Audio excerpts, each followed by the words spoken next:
이 사도행전 7장은 말씀드린 대로 스데반의 긴 설교의 내용이죠.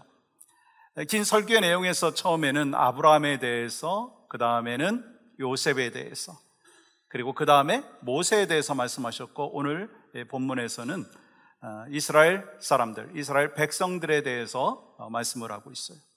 근데 오늘 이 말씀하는 이 내용을 보면 이스라엘 백성들의 어떤 긍정적인 면이 아니라 이스라엘 백성들이 좀 잘못하고 있는 부정적인 면에 대하여 말씀을 하고 있어요. 그러면서 우리에게 이스라엘 백성들의 삶의 모습을 보면서 반면교사 삼아라 라고 하는 거예요. 그러면 여러분, 반면교사라고 하는 의미가 무엇인가요? 이 사전적 의미는 이렇습니다. 반면교사는요, 따르거나 되풀이해서는 안 될 나쁜 본보기다라고 하는 거예요. 따르거나 되풀이해서는 안 될 것. 그러니까 이스라엘 백성들이 지금 어떤 모습으로 살고 있는지를 보면서 거기에 따르지 말고, 거기 본보기 삼지 말고 반면교사 삼아라 라고 하는 것을 말씀하는 것입니다. 그래서 하나님께서는 종종 성경에 부정적인 이야기를 기록을 하면서 우리에게 교훈을 주시기 위함이다 라고 말씀을 하시죠. 로마서 15장 4절 말씀 보시면 무엇이든지 전에 기록된 바는 우리의 교훈을 위하여 기록된 것이니, 또 한 구절 보면 고린도전서 10장 10절입니다. 그들에게 일어난 이런 일은 본보기가 되고 또한 말세를 만난 우리를 깨우치기 위하여 기록되었느니라. 그러니까 우리 성경에 나와 있는 그 내용들 가운데 반면교사로 삼아야 되는 그 내용들을 보면서 우리가 어떻게 살아야 되는지에 대해서 말씀하는 거예요. 그러면 이스라엘 백성들이 지금 갖고 있는 그 문제가 무엇인가요? 오늘 본문에 보면 크게 세 가지로 이야기할 수가 있습니다. 그 첫 번째는 불순종했다라고 하는 것입니다. 스데반이 전하고 있는 설교의 핵심은 무엇이냐면, 이 하나님께서 모세를 이스라엘의 리더로, 또한 선지자로, 훈련자로, 목회자로 세워주셔서 이스라엘 백성들을 구원하는 일에 대하여 말씀을 하고 선포하고 있어요. 또 하나는 그 핵심이 뭐냐면, 하나님께서 이스라엘의 영적인 리더로 세워주셨음에도 불구하고 이스라엘 백성들은 그 영적인 리더인 모세를 향하여 불평하고 원망하고 심지어 불순종하고 있는 그 모습을 볼 수가 있습니다. 예를 들어서 우리가 너무나 잘 알고 있죠. 이스라엘 백성들이 홍해 앞에서 애국 군대가 쫓아왔을 때 뭐 했어요? 불평하고 원망했습니다.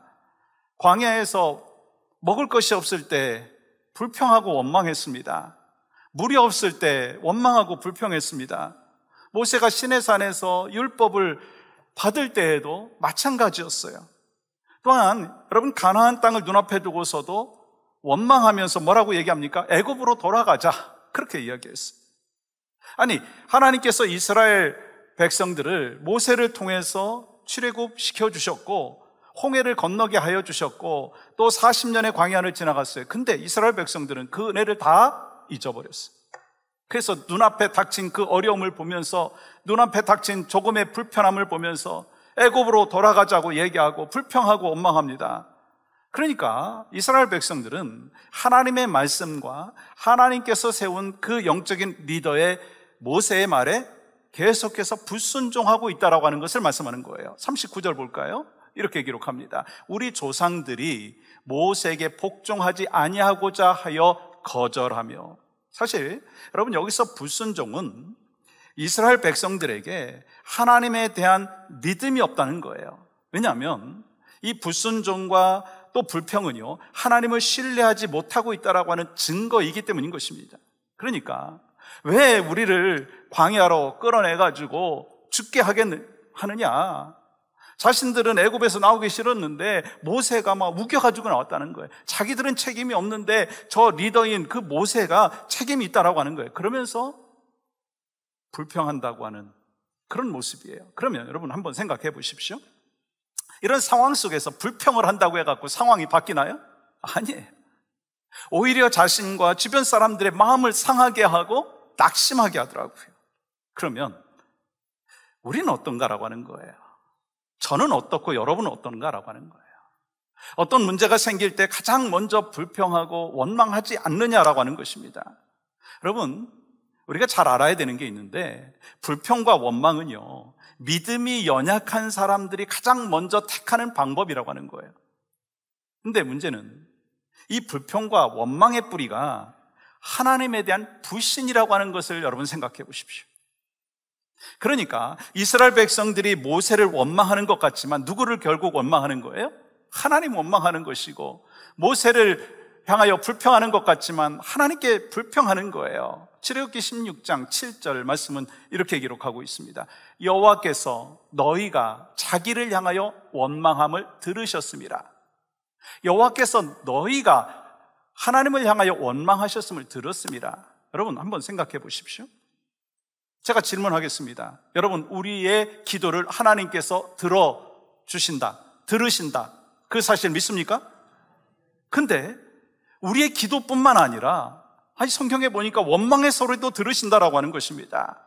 그러니까 우리가 어려움을 당했다 한다 할지라도 원망하지 말라라고 하는 거예요. 또 사람과 환경의 그 여러 가지 어려운 상황 속에 있다 한다 할지라도 원망하지 말라라고 말씀하는 거예요. 이스라엘 백성들이 홍해 바다에서 빠져 죽은 그 사람이 몇 명인가 제가 지난번에 말씀을 드렸는데 여러분 혹시 기억하시나요? 이스라엘 백성들 가운데 홍해에서 빠져 죽은 사람이 몇 사람입니까? 예, 제로. 아무도 없습니다. 그런데 여러분 중요한 것은 그들이요 불평의 바다에 빠져 죽었다는 거예요. 여러분, 여러분과 저에게 주시는 레슨이 무엇인가요? 소망하는 것이 무엇인가요?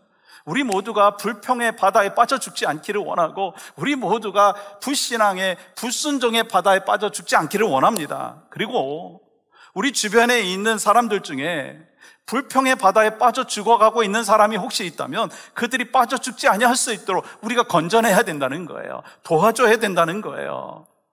그러한 은혜가 우리 모두에게 있기를 간절히 소망합니다. 그렇다면 이스라엘 사람들이 구체적으로 어떤 모습으로 불순종했느냐라고 하는 거예요. 이 하나님께서 세우신 모세를 향하여 reject, 거절했어요. 여러분 39절 말씀 볼까요? 이렇게 기록합니다. 우리 조상들이 모세에게 복종하지 아니하고자 하여 뭐 했다고요? 거절하였다는 거예요. 이게 무슨 말씀인가? 하나님께서 저 사람을 하나님의 사람으로, 이 영적인 리더로, 목장의 리더로 세워주셨다라고 하는 것을 뭐 해야 되느냐면 accept 해야 된다는 거예요. 근데 이 스데반이 전하고 있는 이스라엘 백성들의 문제는요, 모세를 reject, 거절했다라고 하는 거예요. 근데 여러분 한번 잘 생각해 보세요. 모세가 어떤 사람이죠? 모세가 어떤 사람이에요? 하나님이 보내신 사람이라고 성경은 기록합니다. 사도행전 7장 35절 말씀 보시면 하반절에 이렇게 기록하고 있죠. 모세를 보내셨으니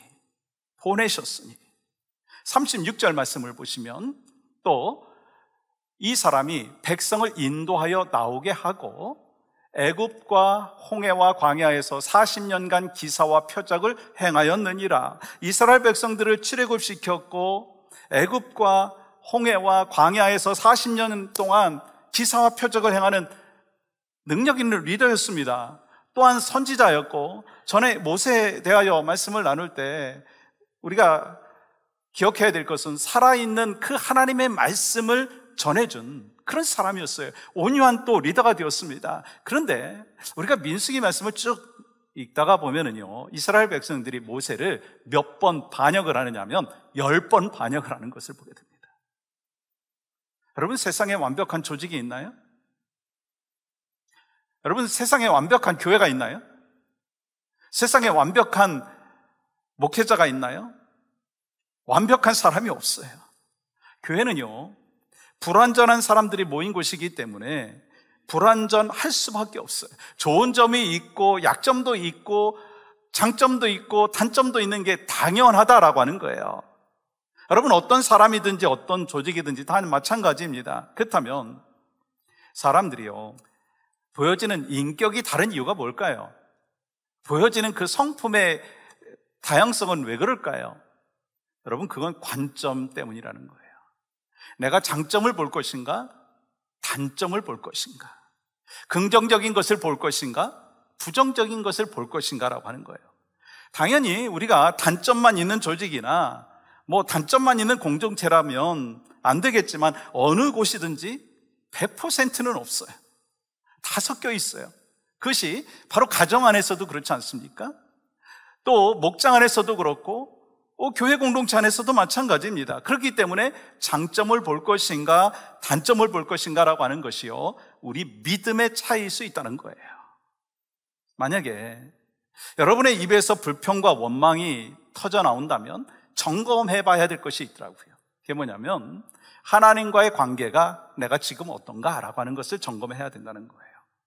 왜냐하면 우리가 문제만 빠져 있다가 보면은요, 예배도 기도 생활도 제대로 하지 못하고요, 성경도 제대로 읽지 못합니다. 그러면 뭐 할까요? 날마다 문제만 묵상하게 되고 있어요. 여러분, 문제만 묵상하다가 보면 어떤 모습이 나옵니까? 더 많은 문제가 보이는 거예요. 그러다가 보면 하나님이 안 계시고 그냥 나만 있는 거예요.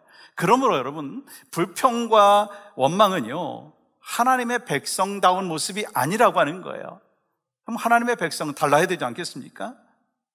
내가 누구인지를 알아야 되고 하나님의 하나님 되심을 알아야 한다는 거예요. 그것을 알지 못할 때는 매 순간 우리 안에서 뭐가 나옵니까? 불평이 나오고 원망이 나올 수밖에 없다는 거예요. 여러분, 이스라엘 백성들은 그들을 구원하신 하나님을 믿지 못해서 원망을 했던 거예요. 그러니까 이스라엘 백성들이 하나님을 원망했다라고 하는 것은요, 하나님에 대한 불신앙적인 모습이에요. 그러니까 여러분과 저에게 지금 주시는 레슨이 무엇입니까? 이스라엘 백성들이 그렇게 불신앙과 불순종의 삶을 사는 것을 보면서 반면교사로 삼아서 하나님의 말씀에 순종하고 영적인 리더로 세워주셨다면 그 영적인 리더의 말에 순종해라 라고 말씀하는 거예요. 그러한 은혜가 있기를 간절히 소망합니다. 또 두 번째는요, 이 마음이 애굽을 향해 있었어요. 이스라엘 백성들의 그 마음이 애굽을 향해 있다는 거예요. 스데반이 말하고 있는 이스라엘 백성들의 첫 번째 문제는 불순종이었고, 두 번째는 마음이 애굽을 향해서 있었다는 것이죠. 39절 말씀 볼까요? 이렇게 기록합니다. 우리 조상들이 그 마음이 도리어 애굽으로 향하여. 스데반이 전하고 있는 이스라엘 백성들의 문제가 뭐냐면, 몸은 출애굽을 했는데 마음은 아직도 애굽에 남아있다라고 하는 거예요. 옛 생활과 옛 생각에 빠져 있으면서 완전히 그 과거를, 애굽의 생활을, 애굽의 문화를, 애굽의 생각을 청산하지 못했다라고 하는 거예요. 애굽을 떠났지만 400년 동안 노예 생활했던 그 노예 근성이 아직도 남아있다는 거예요. 그래서 애굽에서 먹던 고기, 애굽에서 먹던 떡, 애굽의 그 생활이 늘 마음속에 있었다라고 하는 거예요. 그러면서 어떻게 합니까? 애굽에 있을 때가 좋았지. 애굽에 있을 때가 좋았지. 그렇다면 여러분, 애굽 생활이 그들에게 있어서는 어떤 생활이었습니까? 남자아이가 태어나면 강물에 던져야 했던 그런 시절이었어요. 이 고통받고 노동으로 탄식하며 정말 부르짖던 그런 시간이었습니다. 그러니까 그들에게 있어서 애굽은 어떤 삶의 모습이에요? 저주받은 땅의 모습이었습니다. 그럼에도 불구하고 그들은 어려운 일이 닥치면 애굽에 노예에 있을 때가 더 좋았다라고 얘기하면서 모세를 원망하고 하나님을 원망하고 애굽을 향하여서 마음이 빼앗겨져 있는 그런 모습이라고 하는 거예요. 그렇다면 여러분과 저는 어떠느냐는 거예요. 죄에 놓였던 우리가 예수 그리스도를 구주로 믿고 구원받았고 하나님의 자녀가 되었다면 어떻게 살아야 되느냐는 거예요. 내 뜻대로 안 되고 그렇다고 해갖고 짜증내고 불평하고 원망해야 되겠느냐는 거예요. 여러분, 우리가 영적인 의미에서 우리는 이스라엘 백성입니다. 그러니까 우리가 예수 믿는다라고 하는 것은요, 출애굽을 한 거예요. 근데 몸은 애굽에서 빠져나왔는데, 죄에서 빠져나왔는데, 세상에서 빠져나왔는데, 마음은 여전히 세상을 향하고 있다면, 마음은 여전히 죄 가운데 있다면 그거 되겠느냐라고 하는 거예요. 또다시 예를 하나 드리겠습니다. 여러분과 제가 지금 이 예배당 안에 들어와 있어요. 몸이 안에 들어와 있어요. 예배당 안에. 근데 우리가 몸만 이곳에 와 있다고 한번 생각을 해보십시오. 몸은 예배당 안에 와 있는데 마음은 지금 저 라스베가스에 가 있어요. 마음은 지금 골프장에 가 있어요. 몸은 지금 여기 있는데 마음은 저 오늘 점심 뭐 먹을까 거기에 빠져 있다면 여러분 그게 온전한 예배가 되겠느냐라고 하는 거예요. 주님은 그것을 지금 말씀하고 있는 것입니다. 그러면 비록 몸은 교회에 나와 있지만 마음이 나오지 않은 거 여러분 하나님이 기뻐하실까요? 그러니까 마음이 중요하다는 거예요. 우리도 몸보다 마음을 원하잖아요. 주님이 우리 하나님께서 우리의 마음을 받기를 원하시는 거예요. 죄에서 빠져나왔고 세상에서 건진받았고 죄와 사망의 법에서 해방되었다면 우리가 마음도 주님 안에, 하나님 나라 안에 살아가야 된다는 거예요. 그것을 말씀하는 것입니다. 이 라틴어로 믿는다라고 하는 단어는 크레도입니다. 의미가 뭐냐면 마음을 드린다, 심장을 드린다라고 하는 의미입니다. 그러므로 우리가 예수님을 믿는다라고 하면서 마음이 따라오지 않는다면 그게 문제라는 거예요. 우리가 마음으로 예수님을 사랑하지 아니하고 마음으로 하나님 나라를 사모하지 아니하니까 우리 안에 문제가 있고 불평이 나오는 거 아닙니까? 우리가 마음으로 하나님을 사랑하고 마음이 있는 그곳에 우리가 눈이 가고요, 귀가 향하게 되어 있어요. 그래서 우리가 마음이 하나님에게 있기 때문에 우리가 말씀을 묵상하는 거예요. 우리가 마음이 하나님에게 있기 때문에 예배를 드리고 마음이 하나님에게 있기 때문에 찬양을 할 때 기쁨이 있고 감격이 있는 거예요. 여러분 마태복음 12장 34절 말씀은 이렇게 기록을 하고 있습니다. 이는 마음에 가득한 것을 입으로 말함이라. 우리는 마음에 가득한 것을 입으로 말할 수밖에 없어요. 그래서 마음에 기쁨이 있고 감사가 있으면 입으로도요 기쁨을 말하는 거예요. 감사를 말하는 거예요. 축복을 말하는 것입니다. 그런데 마음에 불평과 원망이 가득하면요 입술이 뭐가 터져 나와요? 불평과 원망을 말하게 되는 거예요. 여러분 민수기 14장 1절부터 3절까지 말씀을 제가 천천히 읽을 터인데 이 말씀 속에서 우리에게 주시는 레슨이 무엇입니까? 온 회중이 소리를 높여 부르짖으며 백성이 밤새도록 통곡하였더라. 이스라엘 자손이 다 모세와 아론을 원망하며 온 회중이 그들에게 이르되 우리가 애굽 땅에서 죽었거나 이 광야에서 죽었으면 좋았을 것을 어찌하여 여호와가 우리를 그 땅으로 인도하여 칼에 쓰러지게 하려 하는가? 우리 처자가 사로잡히리니 애굽으로 돌아가는 것이 낫지 아니하랴. 이스라엘 백성들의 마음이요 어디에 있었어요? 애굽에 있었어요. 그렇기 때문에 입으로 무엇을 얘기합니까? 애굽을 이야기하는 것입니다. 그렇기 때문에 우리에게 필요한 게 뭐냐면은 마음의 변화라는 거예요. 우리에게 필요한 것이 마음의 변화인데 근데 마음의 변화가 쉽게 일어나느냐라고 하는 거예요. 아니죠. 여러분 그러면 어떻게 해야 되겠어요? 마태복음 6장 21절 말씀 보시면 이렇게 기록합니다. 같이 한번 읽어볼까요? 시작. 내 보물이 있는 그곳에는 내 마음도 있느니라. 사람은 누구나 자기가 생각하는 보물에 마음이 가 있어요. 그러면 신앙생활하면서 마음이 여전히 세상을 향하고 있다면 하나님께서 우리의 삶을 어떻게 받으시겠느냐라고 하는 거예요. 아니 여러분과 저는 어떻느냐라고 하는 거예요. 여러분과 저는 과연 어디를 향하여 마음을 두고 있느냐라고 하는 것입니다. 여러분 누가복음 19장에 나오는 이 삭개오 여러분 잘 아시잖아요. 예수님 만나고 나니까 전에는 보물이 물질이었는데 이제 보물이 바뀌었어요. 보물이 누가 됐습니까? 예수님이 됐어요. 그러니까 이 삭개오는 누가복음 19장 8절에서 이렇게 고백을 하죠. 내 소유의 절반을 가난한 자들에게 주겠사오며 만일 누구의 것을 속여 빼앗은 일이 있으면 내 갑절이나 갚겠나이다. 그러면 우리가 마음의 출애굽을 하기 위해서 필요한 것이 무엇인가요? 진짜 보물이 누구냐는 거예요. 여러분과 저에게 있어서 진짜 보물이 누구냐는 거예요. 소망하고 기대하는 것은 여러분과 저의 보물이 하나님이고 예수 그리스도가 되기를 주님의 이름으로 간절히 축복합니다. 여러분의 인생에 예수님이 보물일 때 그 보물이 있는 곳에 뭐가 가요?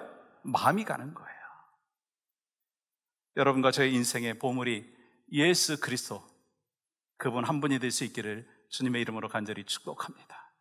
그래서 늘 몸만 교회 오는 것이 아니라, 몸만 찬양하는 것이 아니라, 몸만 예수 안에 있는 것이 아니라 우리의 마음도 늘 예수 그리스도에게 향하고 주님의 뜻대로 살아갈 수 있는 은혜와 복이 있기를 소망합니다. 또 한 가지는 이스라엘 백성들의 그 문제는요, 우상을 섬겼다는 거예요. 우상을 섬겼어요. 스데반이 말하고 있는 이스라엘 백성들의 문제는 우상 숭배입니다. 그런데 우리가 너무 잘 알고 있죠. 하나님께서 가장 싫어하는 것이 뭐죠? 십계명에서 뭐라고 말씀하셨죠? 우상을 숭배하지 말라는 거예요. 그래서 이 세상의 어떤 것으로도 우상화하지 말고 그것에게 절하지도 말고 숭배하지도 말라는 거예요. 근데 어떻게 했어요? 이스라엘 백성들이 40절 전반절에 보시면 이렇게 기록합니다. 아론더러 이르되 우리를 인도할 신들을 우리를 위하여 만들라. 이스라엘 백성들은 이 모세가 시내산에 올라간 사이에 아론에게 우리를 인도할 신을 만들어 달라고 해가지고 우상을 만들고 그 우상에게 희생 제물을 바치며 즐거워했다는 거예요. 그들은 자신들을 구원해 주신 하나님을 믿으라고 한 것이 아니라, 하나님을 믿으려고 한 것이 아니라 자신들이 믿고 싶은 자신들의 뜻대로 응답해 주는 그 신을 원했다는 거예요. 그래서 뭘 만들었어요? 우상을 만들고 우상을 섬겼다는 거예요. 여러분, 그러므로 온갖 종류의 우상들이 참 우리 주변에 많다는 거 여러분 아십니까? 우상의 대상이 될 수 있는 그러한 것들이 우리가 얼마나 주변에 많은지 아시잖아요. 돈이 그렇고요, 때로 일이 그렇고, 쾌락이 그렇고, 자녀가 그렇고, 여러분 직장이 우상이 될 수도 있어요. 여러분, 그 자체 나쁜 거 하나도 없어요. 뭐 자녀가 나쁩니까? 아니죠. 물질이 나쁜가요? 아니에요. 근데 하나님보다 그것을 더 의지하고 하나님보다 더 그것을 소중히 하면 그게 우상이라고 하는 거예요. 그리고 우상 숭배의 마지막은 결국 누구냐면요, 자기 자신인 거 여러분 아십니까?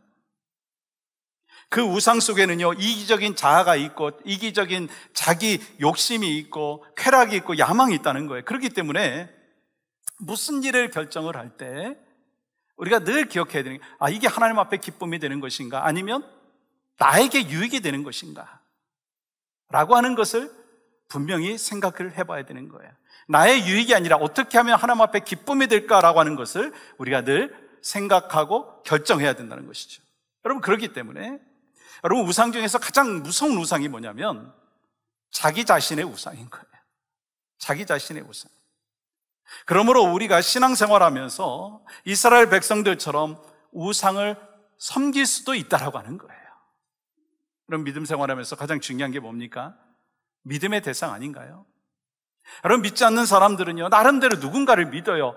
누군가를 믿고 무엇인가를 믿으면서 합니다. 하늘을 믿기도 하고, 태양을 믿기도 하고, 달을 믿기도 하고, 바다를 믿기도 하고, 그렇습니다.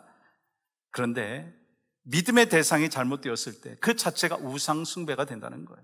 무슨 이야기냐면, 우리가 크리스찬으로 살아간다고 한다 할지라도 천지 만물을 창조하시고 나를 구원하신 그 하나님이 우선순위가 되지 않는다면 우리가 우상을 숭배하는 것이라고 하는 거예요. 여러분, 이스라엘 백성들만 금송아지 만드는 것이 아니라고 하는 것입니다. 우리도 우리의 마음속에 하나님보다 더 소중하고 더 우선순위가 되는 것이라면 그게 우상인 거예요. 그것이 자녀가 될 수도 있고 물질이 될 수도 있고 그것이 또 명예가 될 수 있고 자신의 경험이 될 수 있고 가치관이 될 수 있다는 거예요. 그래서 결국 이스라엘 백성들은 우상을 섬기면서 자식을 희생 제물로 바치는 이 몰록신과 같은 그 신들을 또 섬기기도 했다라고 하는 거예요. 자신을 희생 제물로, 자식을 희생 제물로 바쳐서라도 뭐 안락을 그리고 영화를 누리겠다라고 하는 거예요. 그러니까 이 스데반이요, 유대인 지도자들이 조상들과 같이 믿지 말라라고 하는 것을 지금 이야기하고 있는 것입니다. 여러분, 우리가 오늘날 송아지 형상을 만들지 않습니다. 여러분 집에 송아지 형상을 나무로 만들었던가 철제로 만들었던가 금으로 만든 가정 없을 거예요. 근데 내가 믿는 하나님은 이런 하나님이야, 나는 이런 하나님을 믿고 있다고 하면서 성경에서 말씀하는 하나님이 아니라 마치 자기 복음으로, 내가 복음으로 송아지 그 형상을 깎아서 만드는 그런 경우가 있다는 거예요. 그래서 나에게 주시는 그 하나님, 복의 하나님은 믿지만 나에게 벌 주시고 죄에 대하여 책짓질 하시고 그런 하나님을 믿지 않는 거예요. 예를 들어서 이런 거죠. 동성애자들 이렇게 얘기합니다. 하나님은 나를 이 모습 이대로 사랑하신다. 그러니 나를 혐오하지 말라고 얘기합니다. 여러분, 그러면서 하나님을 자기 형상으로 만들고 자기 생각으로 만들어 간다는 거예요. 근데 성경은 분명히 뭐라고 말씀하셨습니까? 동성애자들, 가정스러운 죄라고 말씀하셨습니다. 근데 많은 사람들이 자기 생각대로, 자기 뜻대로 우상을 만들어요. 깎아요. 그런 경우가 있다는 것입니다. 우리는 송아지 형상을 만들지는 않지만 내가 만들 신을 만들고 있다는 거예요.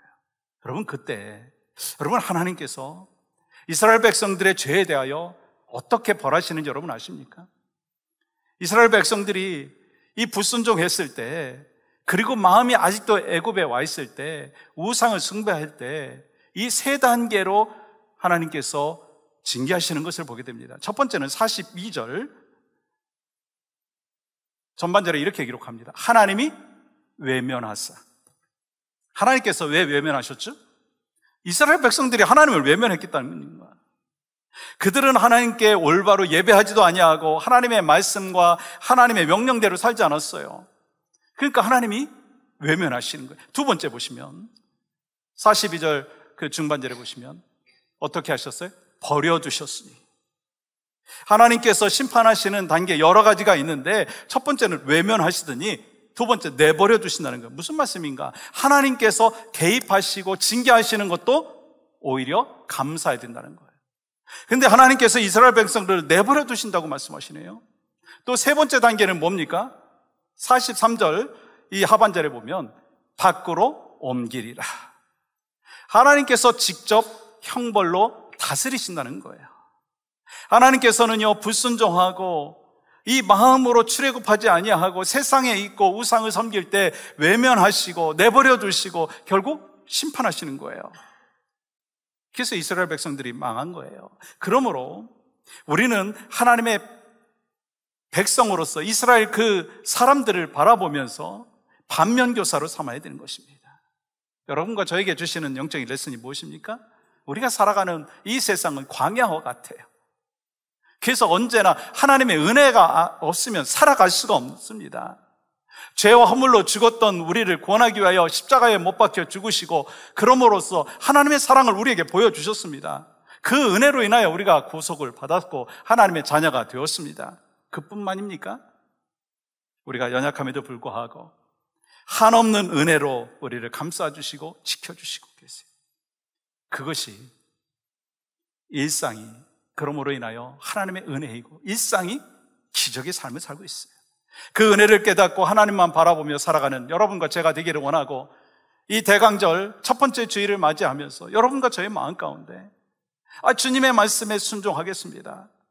이 주님께서 나에게 몸만 오는 것이 아니라 마음도 주님 곁으로 가는 것이 하나님의 뜻인 것을 제가 압니다. 그리고 내가 만든 우상을 섬기는 것이 아니라 하나님만 섬기겠습니다.